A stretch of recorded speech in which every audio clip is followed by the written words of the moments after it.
Olá, você, sou Santos, Jorge Santos.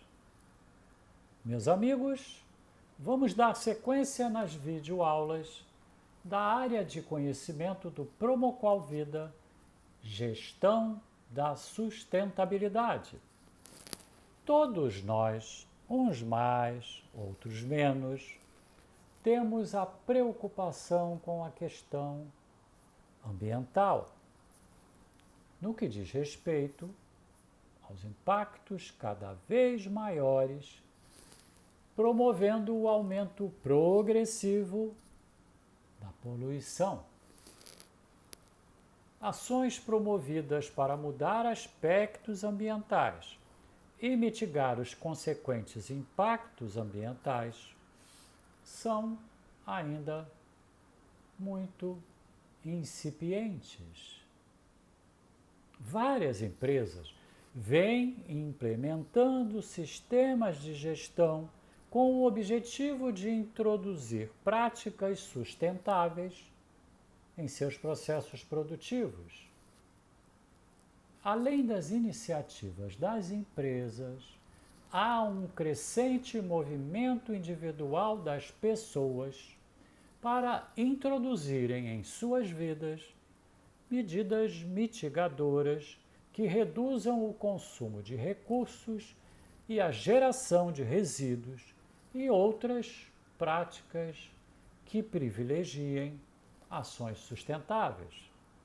Nesse contexto, é cada vez maior a necessidade de estabelecermos medidores de desempenho ambiental que permitam demonstrar de forma mensurável como anda a nossa performance em nossas casas e também em nossos trabalhos.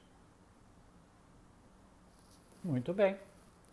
Assim sendo, nesta videoaula abordaremos o tema medição do desempenho ambiental. Faremos a descrição de um método simples para que possam ser estabelecidos objetivos, metas e indicadores ambientais que nos permita medir o nosso desempenho ambiental em nossas atividades, independente das peculiaridades que as mesmas requeiram para o seu desenvolvimento, tanto em termos de tecnologia, instalações, insumos, recursos, equipamentos, pessoas, etc, etc. Vamos juntos, então, aprender o que são e como podem ser aplicados os indicadores ambientais?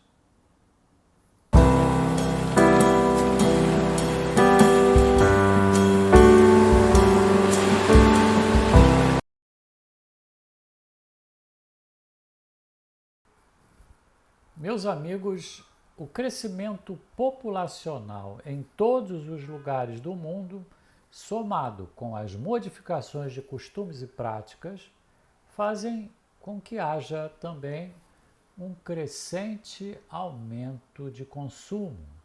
Assim, cada vez mais aumentam as necessidades da população no que diz respeito à habitação, infraestrutura, indústrias, comércios, escolas, alimentação, água, energia, etc. Para atender a toda essa demanda, aumentam também a geração dos aspectos e impactos ambientais que promovem a poluição e a redução dos recursos naturais disponíveis no mundo. Nesse contexto, cada vez mais somos cobrados para que nossas ações no dia a dia de nossas vidas sejam sustentáveis. Conforme abordado na videoaula, a sustentabilidade ao alcance das nossas mãos, cujo link para acessá-lo eu deixo na descrição desse vídeo, a grande dificuldade fica por conta da narrativa e do politicamente correto. Pois é, muitos vigiam e cobram ações sustentáveis de terceiros, mas quando não tem ninguém olhando, eles mesmos não as praticam e esquecem daquilo que permanentemente vivem cobrando dos outros. As tais ações sustentáveis nem sempre são praticadas pelos segmentos e pessoas que mais impactam a sustentabilidade. Esse é o problema. Por outro lado, não há ainda uma cultura consolidada na sociedade que garanta de forma contínua ações correntes sustentáveis. As certificações dos sistemas de gestão e de produtos, as certificações ambientais, têm colaborado muito para o aumento da consciência em relação à sustentabilidade, aumentando, assim, a massa crítica tão importante para que haja o aumento da sensibilização e do compromisso com as práticas sustentáveis. Dessa forma, é preciso que cada um de nós passe a monitorar os resultados de suas ações em relação à sustentabilidade. Uma boa prática para sabermos como estamos nos comportando em relação ao meio ambiente é estabelecendo a medição do nosso desempenho ambiental. Somente assim você consegue saber se está indo bem ou indo mal e pode estabelecer um plano de ação para mitigar aqueles comportamentos que naturalmente possam ser modificados. Muito se fala no desempenho ambiental das empresas, das fábricas, restaurantes, etc. Mas cada vez mais precisamos cuidar do desempenho ambiental nosso e da nossa família, porque ele tem influência no desempenho ambiental global da humanidade. Amanhã,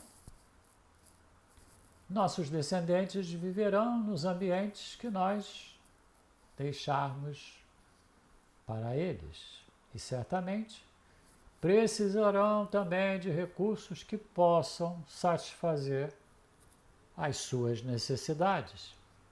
Dessa forma, se não deixarmos nada,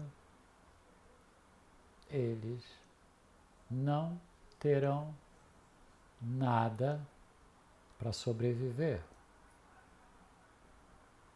Complicado. Para tornar possível a medição do nosso desempenho ambiental, é necessário estabelecer objetivos, metas mensuráveis e indicadores ambientais.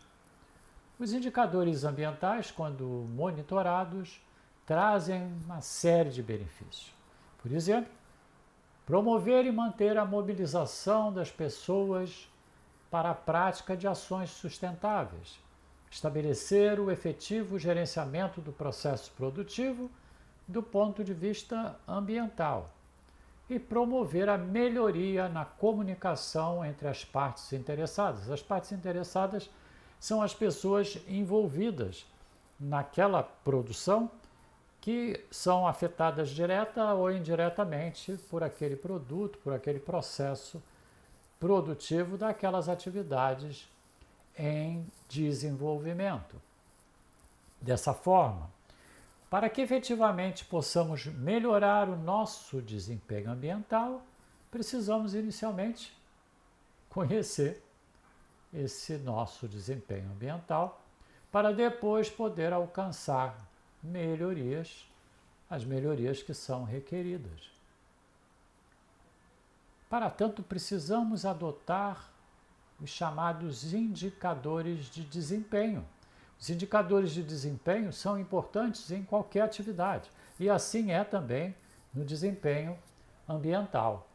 Vamos apresentar alguns conceitos que são importantes quando temos por objetivo conhecer e desenvolver esses indicadores de desempenho. Muito bem, chamamos de desempenho ambiental resultados mensuráveis de gestão sobre seus aspectos ambientais. Podemos exemplificar como aspectos ambientais o consumo de recursos naturais ou recursos artificiais para realizar as atividades necessárias no meu dia a dia. Seja numa empresa onde você trabalha ou mesmo em sua casa. Imagine quantos recursos naturais ou artificiais nós utilizamos em nosso dia a dia em nossa casa. Esses recursos podem ser, por exemplo, a água, a energia elétrica,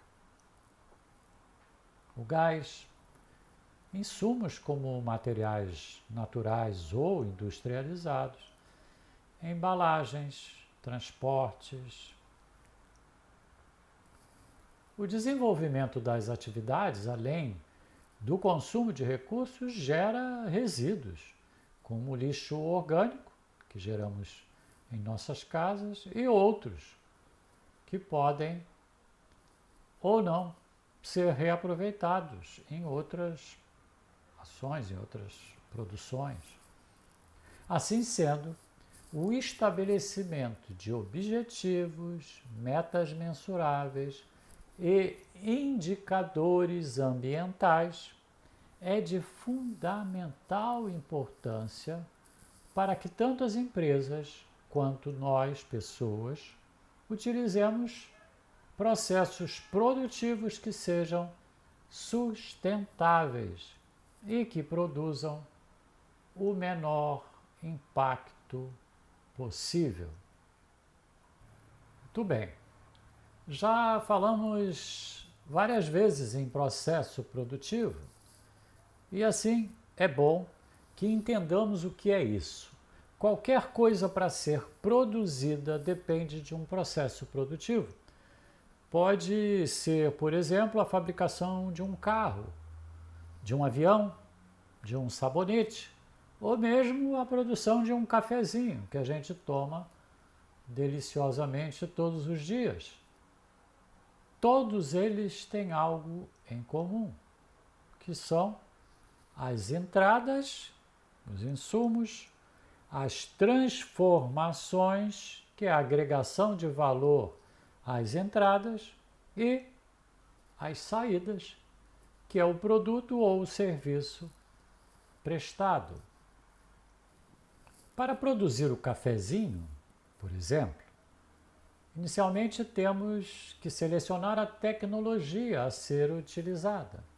Isso ocorre em todos os processos produtivos. A tecnologia é sempre a primeira a ser escolhida. Algumas tecnologias são automatizadas e outras mais artesanais.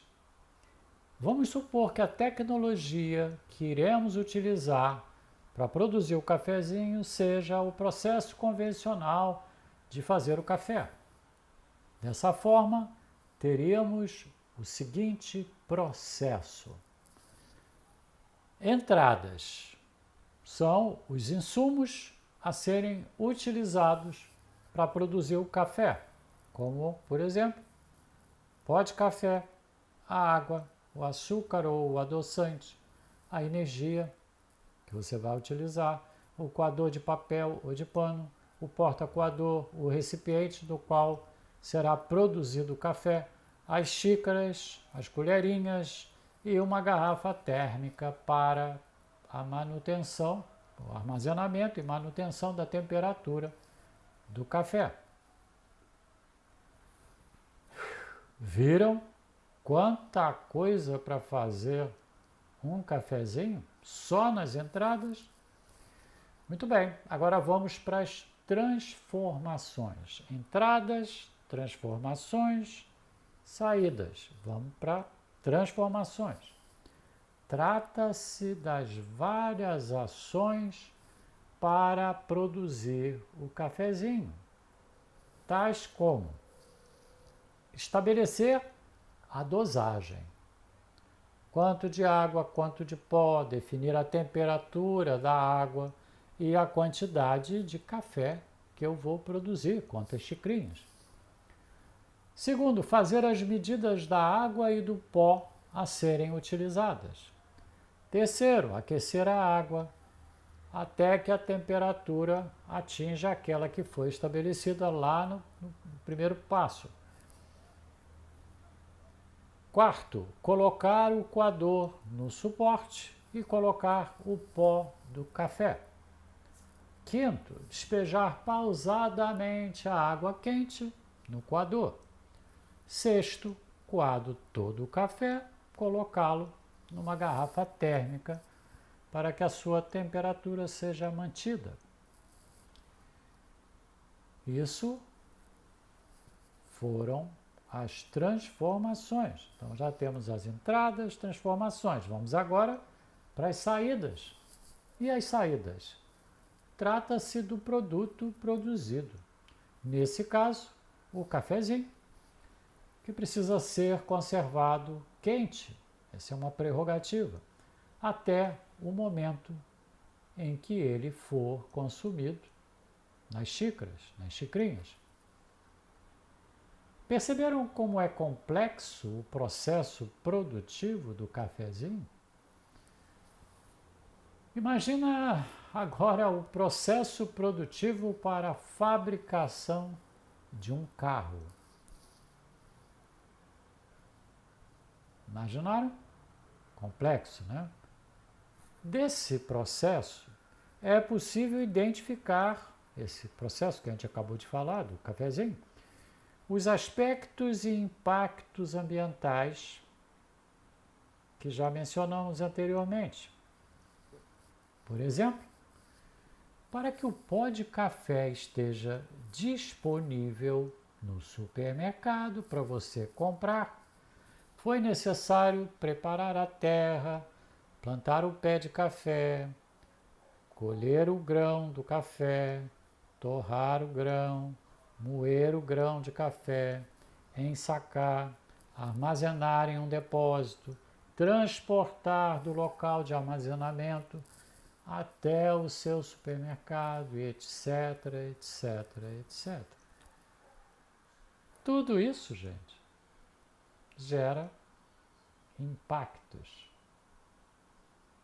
Muitos impactos.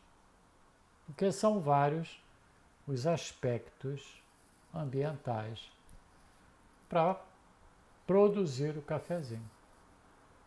Precisamos entender inicialmente a diferença entre objetivo e meta para começarmos a conversar sobre o assunto. O objetivo, ele é macro, por exemplo, reduzir a geração de lixo orgânico e desperdício de alimentos na minha cozinha. Como um objetivo ambiental, já está bem caracterizado. Mas somente ter o objetivo não nos permite fazer a medição do desempenho.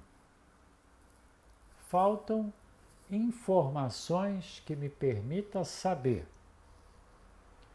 onde estou atualmente, qual é o meu desempenho atualmente, onde eu quero chegar,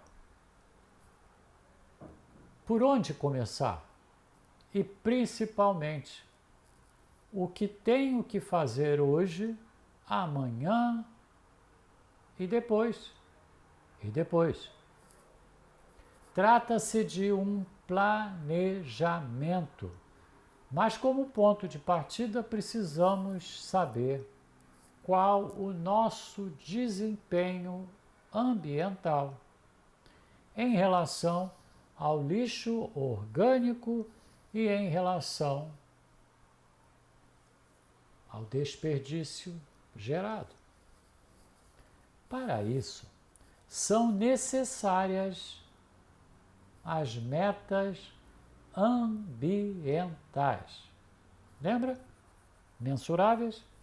Então, elas são métricas e nos situam em relação ao atendimento daquele objetivo estabelecido. Por exemplo, a meta em relação à geração de lixo orgânico, que era o nosso objetivo, é reduzir a quantidade de lixo orgânico em 5%. Pronto. Isso agora é mensurável, ou seja, você pode medir e saber se atendeu ou não aos 5% estabelecidos. Já temos tudo o que precisamos, não é? O que vocês acham? Não temos. Falta agora saber com que e como eu vou medir esse percentual.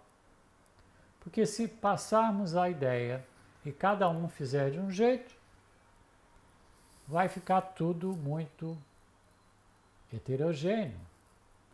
Qual será a unidade de medida e de quanto em quanto tempo eu farei essas medições? Tem que definir isso. Pois é. Isso é o que a gente chama de indicador de desempenho. E é o que o indicador de desempenho nos dá.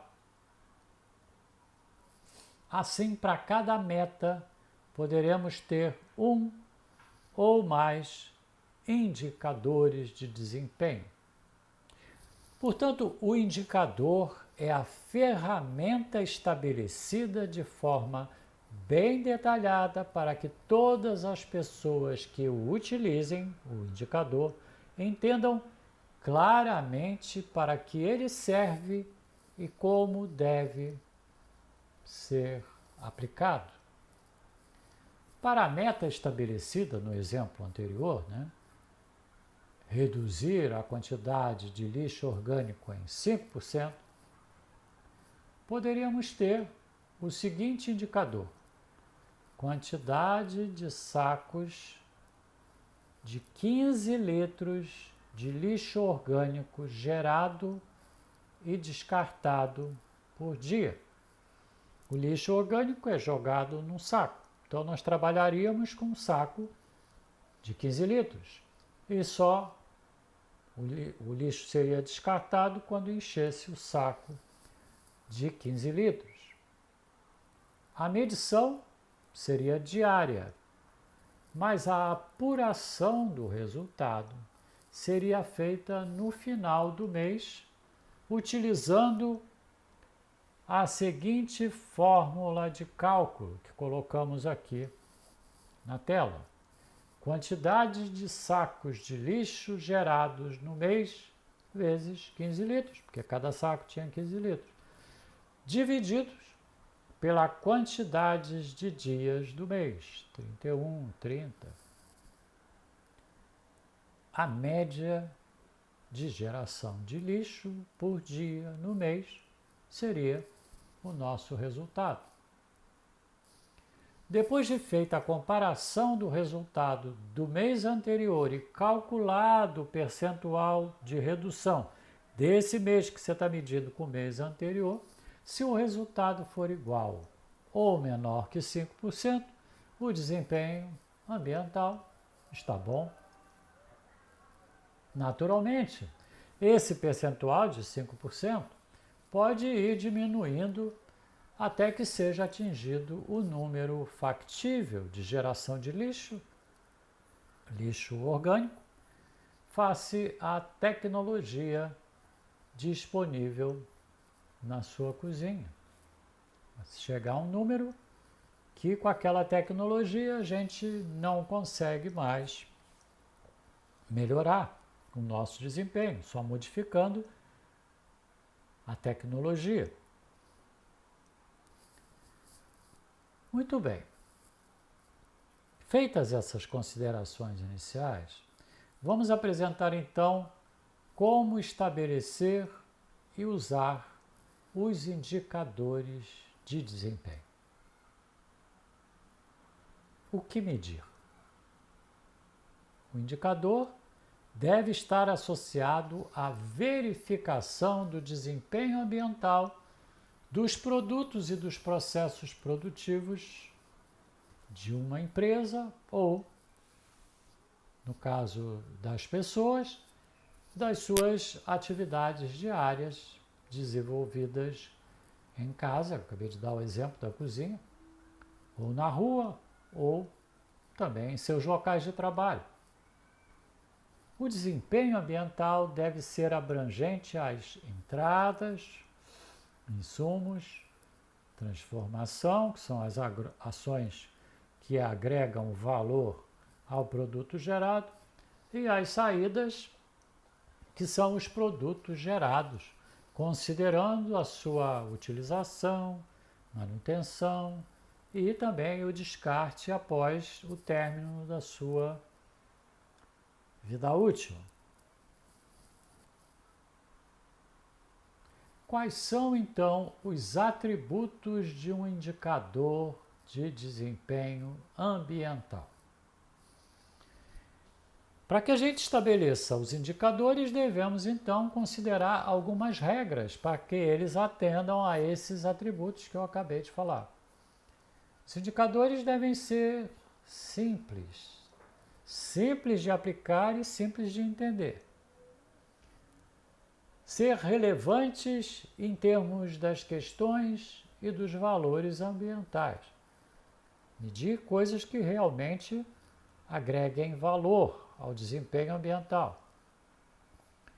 Facilitar o entendimento por conta das partes envolvidas.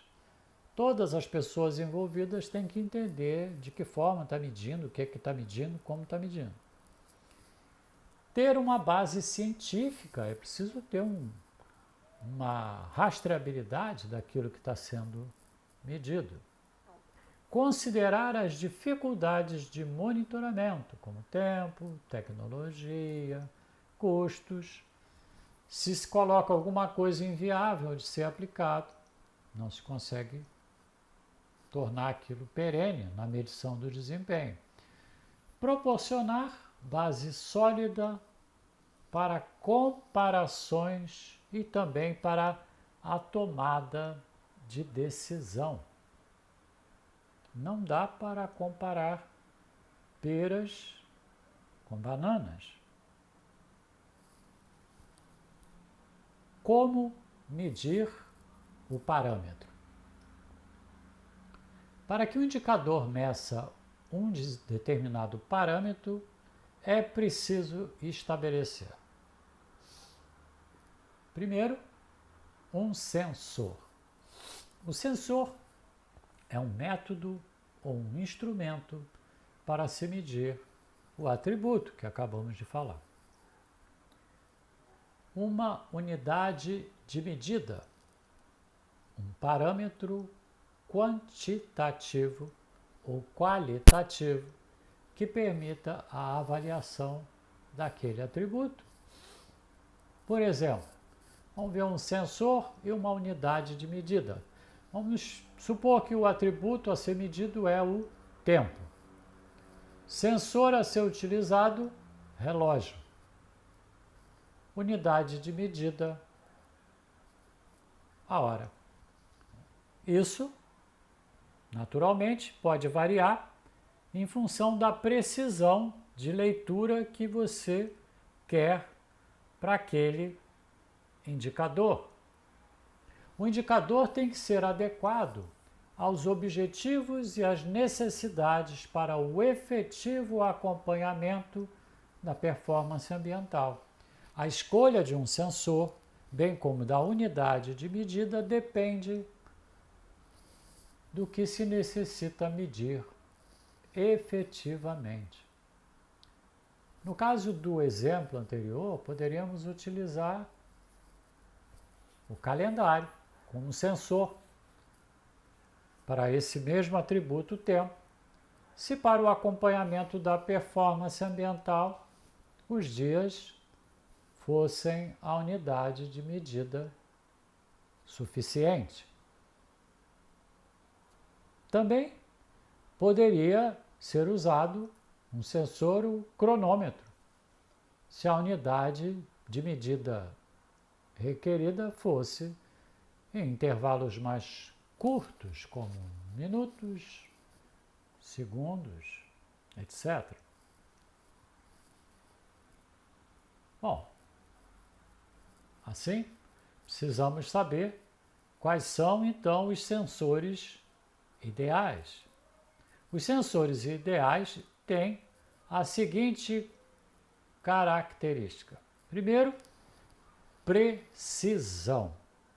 Precisão é a medida da sua capacidade para reproduzir seus resultados em testes repetitivos. Você não pode utilizar um sensor que cada hora mede de um jeito. Ele tem que passar a confiabilidade. Exatidão é o grau até o qual ele diz a verdade, ou seja, a extensão até a qual seus resultados coincidem com aquele valor real. Então, os sensores precisam ter precisão e exatidão sempre. E as unidades de medida? As unidades de medidas ideais, quais são? As unidades de medidas também precisam apresentar algumas características importantes. Primeiro é ser compreensível. Não adianta usar uma unidade de medida que somente um grupo específico de pessoas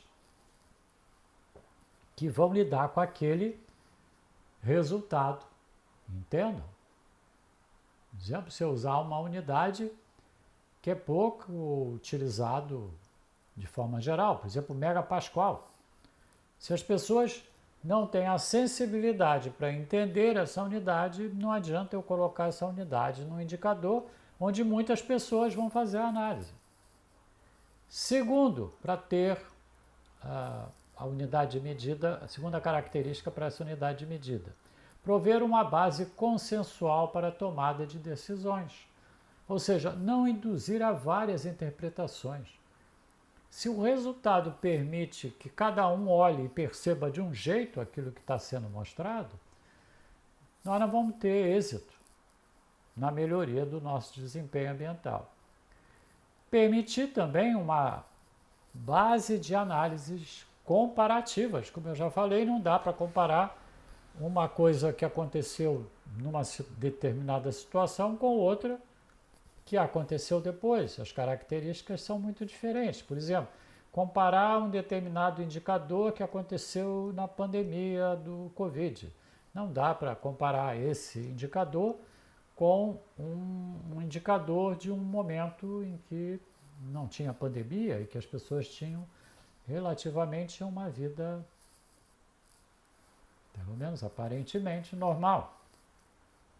Ser compatível com os sensores existentes. Eu não posso querer medir segundo no meu relógio, se o meu relógio não mede segundo. Então, se eu não tenho o sensor adequado, não adianta eu estabelecer uma unidade de medida que eu não posso medir com o que eu tenho. Bom, os indicadores ambientais têm níveis. Então, os indicadores devem ser adequados aos objetivos e também às necessidades para o efetivo acompanhamento do processo, entradas, transformações e saídas. Portanto, devem ser adequados às necessidades de quem vai analisar esse indicador. Existem níveis e abrangência dos indicadores ambientais. Estou projetando aqui na tela. O indicador ele pode ser macroindicador, um indicador intermediário ou um indicador operacional. Para cada nível dentro da organização, você vai ter um nível de indicador diferente. Então, por exemplo, aqui eu dividi em alta administração, em gerência e nível operacional. Para o nível operacional, a abrangência do indicador deve ser pequena, porque ele quer o detalhe. Se ele não tiver o detalhe, ele não consegue operacionalizar. O nível intermediário, para média gerência, a abrangência também é média. Ele é gerência, mas de uma determinada área. E quando chega na alta organização, na alta administração, o indicador tem que ser macro. Por quê? Aquele mesmo detalhe que interessava para o nível operacional não interessa mais para a alta direção, para a alta administração. Aqui, a abrangência tem que ser grande, porque tem que ter uma visão sistêmica do negócio. E o detalhamento é pequeno, porque não há necessidade de grandes detalhamentos. Isso seria uma perda de tempo. Eu vou dar um exemplo para ilustrar esses níveis de indicadores. Vamos dizer que seja geração de resíduo contaminado nas atividades de produção e manutenção de máquinas e equipamentos de uma empresa.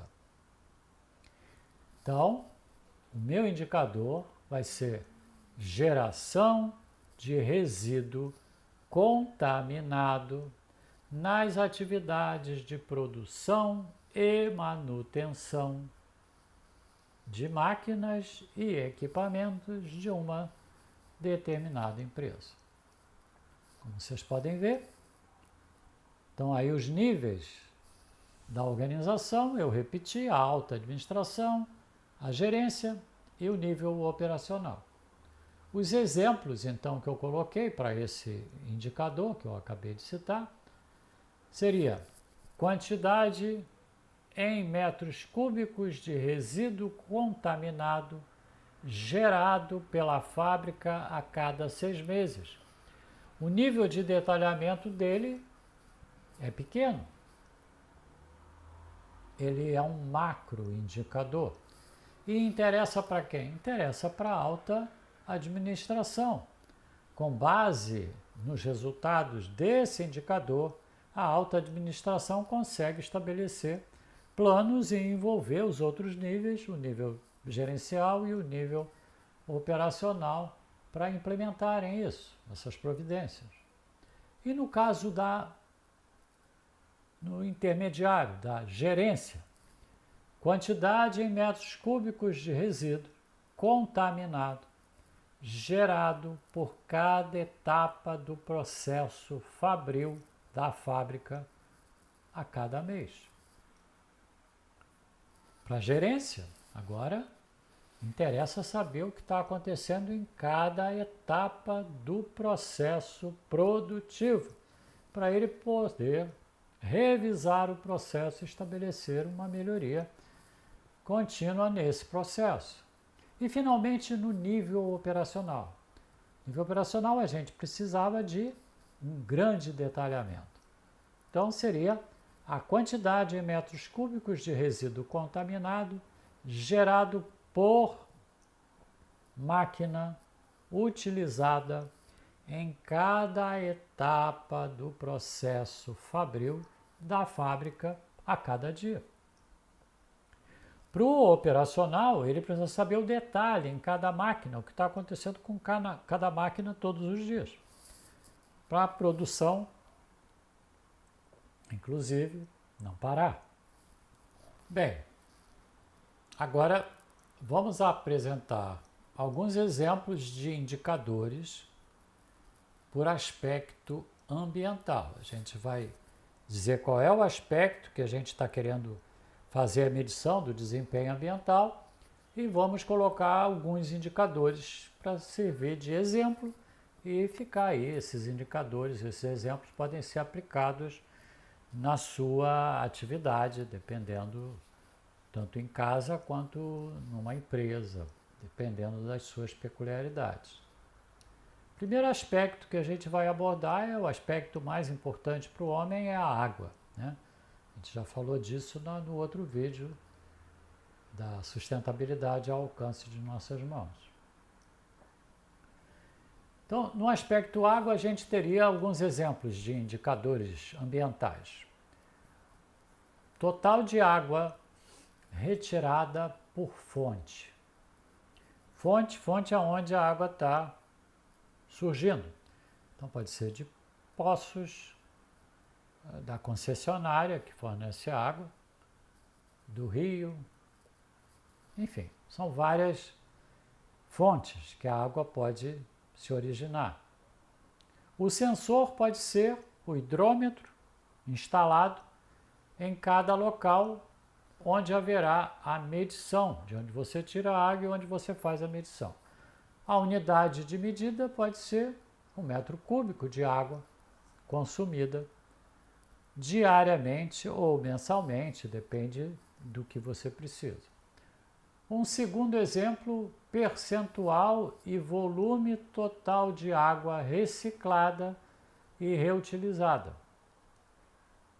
Para cada água que vai ser utilizada, você vai controlar quanto que você vai reciclar e reutilizar dessa água. Eu não estou colocando todos os detalhes para não ficar muito longo, tá? Volume de água consumida por pessoa numa casa. É o exemplo que a gente apresenta lá no final dessa videoaula. Volume de água consumida por funcionário em uma empresa, em uma fábrica. Volume de água consumida por produto produzido. A cada produto que eu produzo, quanto eu gasto de água? Isso é importante, porque às vezes eu tenho que mudar a minha tecnologia de produção para reduzir o consumo de água. Volume de água consumida por metro quadrado de área construída em uma obra. Esses foram, então, alguns exemplos para o aspecto água. No final da videoaula, na sua casa, você pode também estabelecer indicadores para medição do consumo de água por pessoa, da sua família, daquela família que habita a mesma casa. Então, no final da videoaula, eu vou apresentar um indicador como sugestão para você gerenciar, então, o consumo de água da sua casa. Outro aspecto importante, energia. Nós temos dificuldade de viver também sem energia, dado a quantidade de coisas que requerem energia no nosso dia a dia. Então, primeiro exemplo, consumo de energia direta discriminado por fonte de energia primária. No caso de você ter, então, tem casos, principalmente em fábrica, né? Você usa energia elétrica, energia eólica, energia solar, Então, isso seria por fonte. Outro exemplo, energia economizada em função de melhorias em conservação e eficiência. Por exemplo, instalação de minuterias, células, que fazem com que a lâmpada acenda somente quando ficar escuro ou quando tiver uma pessoa naquele ambiente. Outro exemplo, consumo de energia por pessoa numa casa. É o consumo mensal de energia dividido pela quantidade de pessoas que habitam uma mesma casa. Consumo de energia por funcionário em uma empresa, que seria o consumo mensal de energia, dividido pela quantidade de funcionários que integram a força de trabalho daquela empresa. Outro exemplo para aspecto energia, consumo de energia por produto produzido numa fábrica. A gente deu o exemplo da água, agora é da energia. Consumo mensal de energia dividida pela quantidade de produtos produzidos no mês.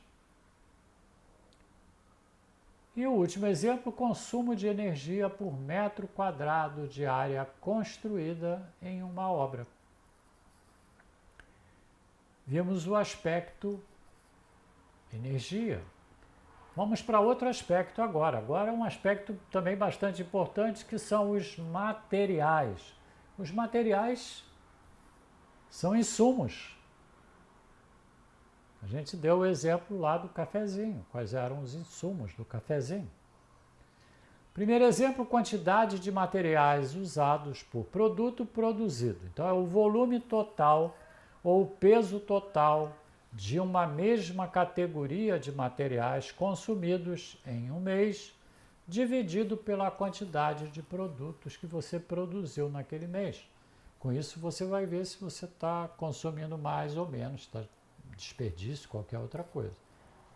Segundo exemplo, percentual de materiais usados na produção de produtos provenientes de reciclagem, em relação à quantidade total de materiais usados para a produção.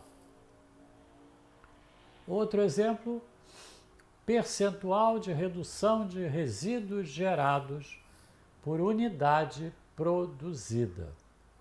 Quantidade de resíduos gerados em um determinado mês de produção, dividido pela quantidade total de produtos que foram produzidos naquele mês. Último exemplo, quantidade de resíduos gerados no final de uma obra.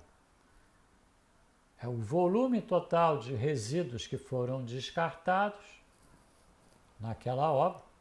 Aí você precisa definir se entra material de demolição, solo, etc.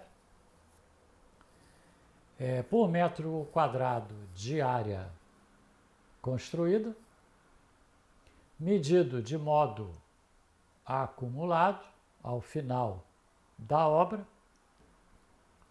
em metros cúbicos de resíduos descartados, você tem que ir controlando, dividido pelos metros quadrados de área construída.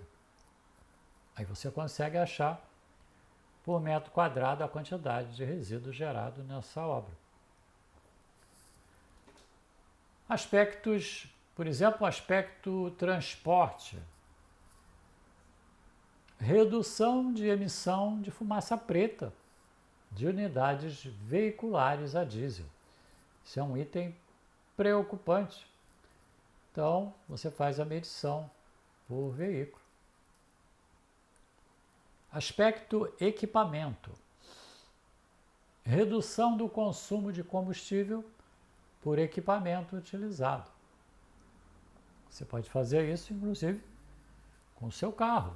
Se o seu carro é um equipamento para utilização no trabalho. Aspecto emissões. Total de emissões diretas e indiretas de gases causadores do efeito estufa por produto fabricado. Então você consegue medir quanto que você tem de emissões e quantos produtos foram produzidos. Com isso você calcula por produto. E pode controlar o desempenho, se isso vai aumentando ou diminuindo mês a mês. E como aspecto geral, o total de investimentos e gastos em proteção ambiental por tipo. Então são investimentos que você faz para melhorar o seu desempenho ambiental e você controla esse aspecto geral. Por exemplo, na sua casa, colocar um sensor de presença no ambiente, uma torneira de pressão, que você aperta e ela se desliga automaticamente, não fica aberta. São investimentos e gastos para proteção ambiental. Na videoaula A Sustentabilidade ao Alcance de Nossas Mãos, foi abordada a importância de água para o ser humano e também para a sobrevivência do planeta. Por conta disso, resolvemos apresentar como exemplo um indicador de desempenho detalhado para você praticar em sua casa a medição do seu desempenho ambiental em relação a esse aspecto tão importante, o consumo de água. Vamos simular o cálculo do consumo de água por dia e por mês em uma unidade habitacional, considerando o consumo de uma pessoa. Naturalmente, várias variáveis podem existir nessa medição que necessite a mudança dos índices unitários utilizados, fornecidos por nós, podendo estes serem maiores ou menores. Essas variáveis podem ser tamanho da unidade habitacional, vazão de água diferente em função de ser uma casa ou um apartamento, vazão de água diferente em função de uso de tecnologias como máquinas de lavar, por exemplo, aspectos climáticos da região, ser mais quente, mais frio, etc. Vamos então apresentar os dados. Na medida que eu for apresentando, eles vão aparecendo aí na tela. O aspecto ambiental a ser monitorado nesse caso é o consumo de água. O objetivo ambiental a ser alcançado é redução do consumo de água. E a meta mensurável a ser alcançada é ter consumo diário de água igual ao consumo de água médio dos brasileiros, 185 litros de água por dia. Continuando, já temos o aspecto, o objetivo e a meta. Falta o indicador. O indicador de desempenho seria, então, o sensor. Nesse caso, o sensor será as diretrizes estabelecidas numa tabela de medição que daqui a pouco eu vou apresentar para vocês. Lá tem uma série de unidades que você vai utilizar para poder fazer essa apuração. A unidade de medida é o litro, né, porque a gente quer medir consumo de água. Como medir? É o detalhamento do indicador. Medir o consumo diário de água por pessoa que habita a casa, utilizando as unidades previstas na tal tabela que eu vou projetar, considerando as peculiaridades de medição previstas na mesma. Por exemplo, quantidade de vezes que a pessoa escova o dente por dia, o tempo que leva para tomar banho. Vocês vão perceber na tabela que lá tem uma unidade. Vocês vão em função do tempo, em função da quantidade de vezes que vai escovar o dente, etc. Vocês vão preencher a tabela para poder fazer o cálculo. E o tempo, as medições serão diárias.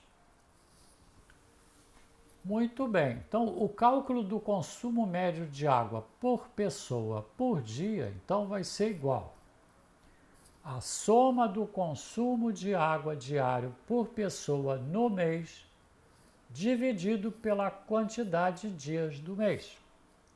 Aí eu vou achar o consumo médio de água por pessoa por dia.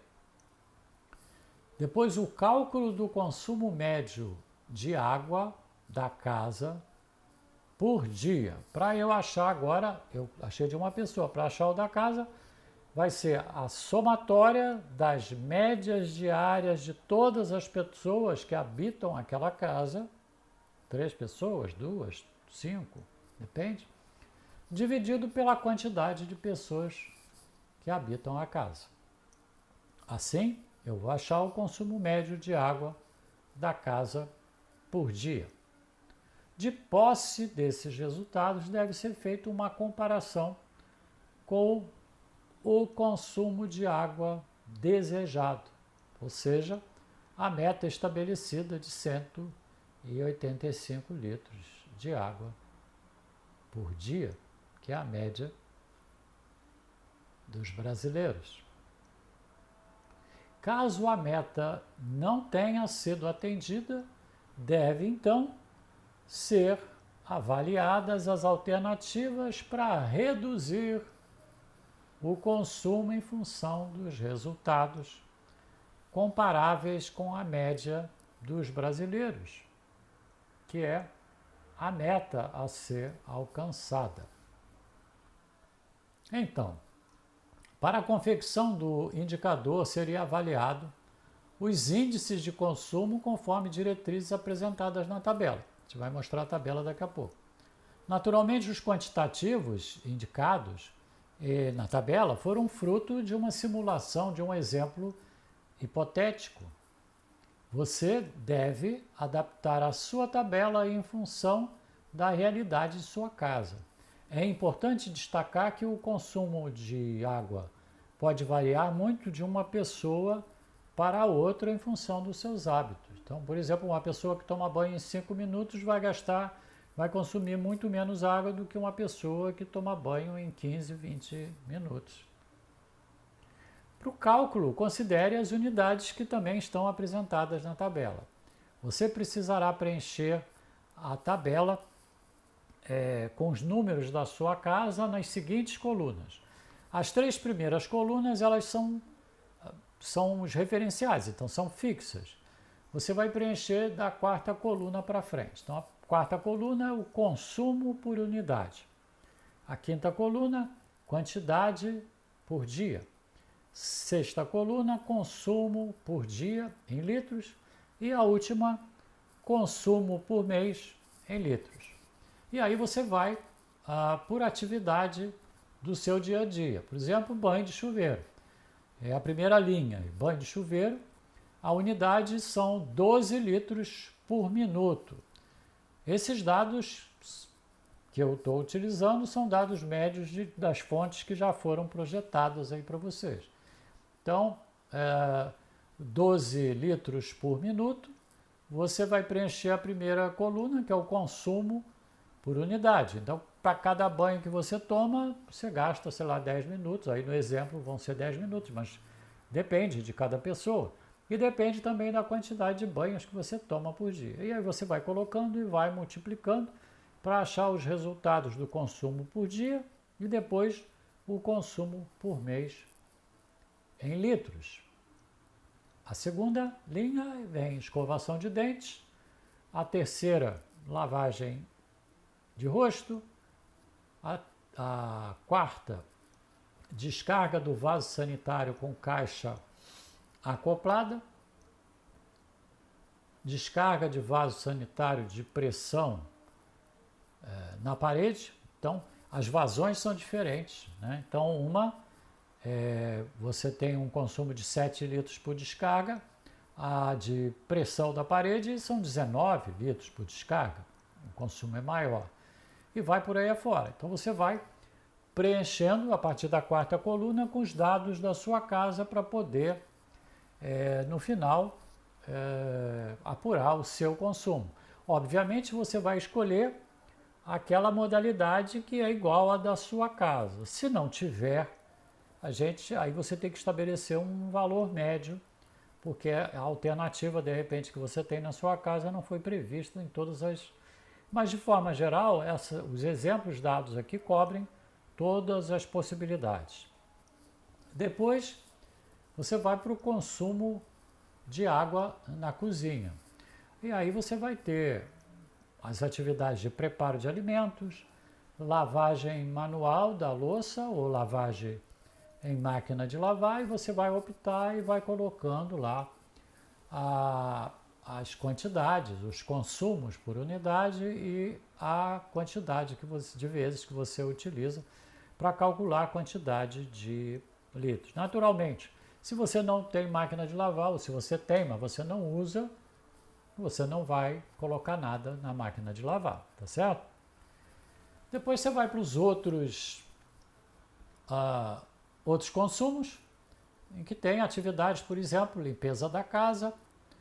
Aí no exemplo hipotético a gente colocou que são 3 vezes por semana e que, sendo 3 vezes, são 5 litros para cada limpeza. Então, como são 3 vezes, vai ser um consumo aí de 15 litros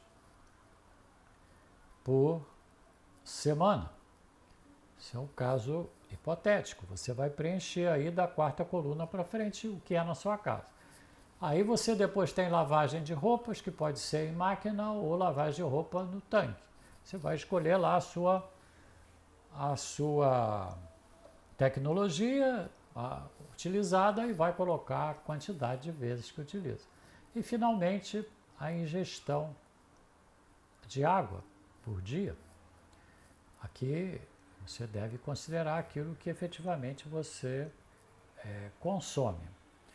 Muito bem. Feito, então, preenchida a tabela, você vai ter o consumo de água por pessoa em sua casa.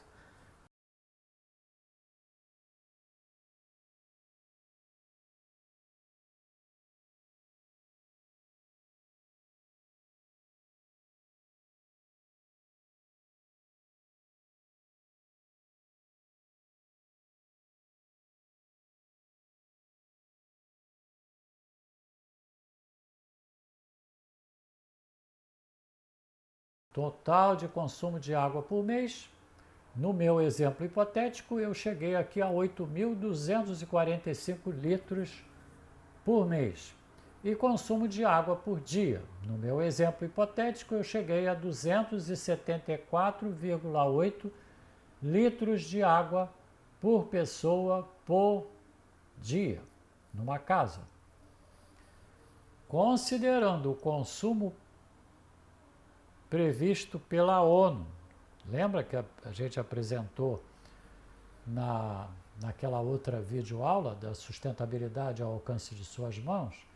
O consumo previsto pela ONU, considerado adequado e suficiente, são 110 litros de água por pessoa por dia. Analisando o nosso caso hipotético, podemos concluir que a pessoa objeto do cálculo que nós simulamos apresentou um consumo de 274,8 por dia. Está muito acima, ou seja, mais do dobro, acima daquele número indicado pela ONU. Ainda considerando o consumo médio dos brasileiros, aquele de 185, 187 litros por dia, em média, mais uma vez, a pessoa do nosso caso hipotético ultrapassou, né, a média dos brasileiros, ou seja, está acima até da média. Ou seja, seu gasto é muito elevado e precisa ser reduzido. É assim que a gente faz a melhoria contínua no nosso desempenho ambiental. Sendo assim, para essa criatura deve ser estabelecida uma meta, um desafio, uma meta mensurável.